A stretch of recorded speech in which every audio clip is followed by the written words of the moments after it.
ये problem IIT JEE 2014 paper 1 का problem है।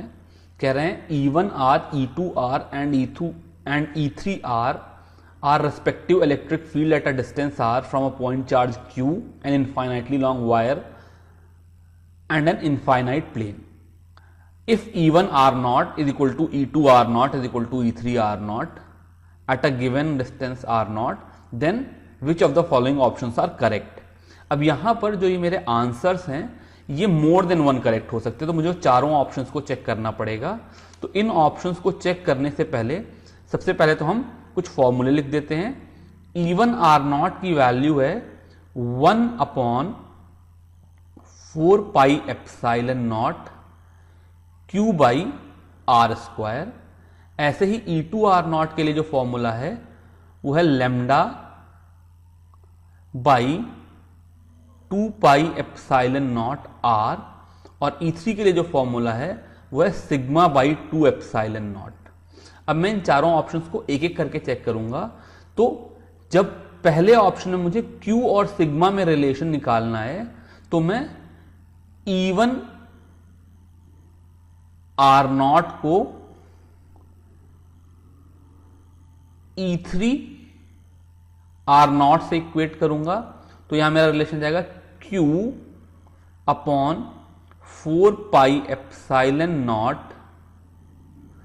R0² is equal to σ/2ε0। तो ये ε0 से ε0 कट गया, ये 4 और 2 से यहां पर 2 आ गया, तो Q की वैल्यू हो गई 2πε0 चला गया है σR0², जो कि फर्स्ट ऑप्शन है, इसलिए मेरा पहला ऑप्शन करेक्ट है। Second part is R0 is equal to 2 λ/σ। तो अब मुझे लैम्डा और सिग्मा में रिलेशन निकालना है। तो सेकेंड पार्ट के लिए B के लिए मैं λ/2πε0 R0 को σ/2ε0 से इक्वेट करूंगा। तो क्लियरली यहां से जो R0 की वैल्यू हो जाएगी वो λ/σ के फॉर्म में कुछ आ जाएगी। तो ये वाला ऑप्शन गलत हो गया। थर्ड ऑप्शन ये है, ऑप्शन सी, कि मैं E1/R0/2 को E2/R0/2 से रिलेट करूं। तो E1/R0/2 की वैल्यू 4 E1/R0 हो जाएगी, बिकॉज जो E1 है वो 1/r² से वेरी कर रही है। तो जब मैं डिस्टेंस हाफ करूंगा तो इलेक्ट्रिक फील्ड 4 टाइम्स हो जाएगी। और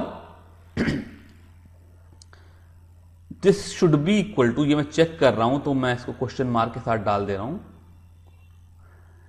2 इंटू E2/R0/2 की वैल्यू ट्वाइस ऑफ E2/R0 हो जाएगी, बिकॉज जो E2 का टर्म है वो 1/r से वेरी कर रहा है। तो जब मैं डिस्टेंस को हाफ करूंगा तो इलेक्ट्रिक फील्ड वहां पर डबल हो जाएगी। तो E1R0 और E2R0 इक्वल है और 4 इक्वल टू 4 है, इसलिए ऑप्शन सी भी करेक्ट ऑप्शन है। अब पार्ट डी के लिए मुझको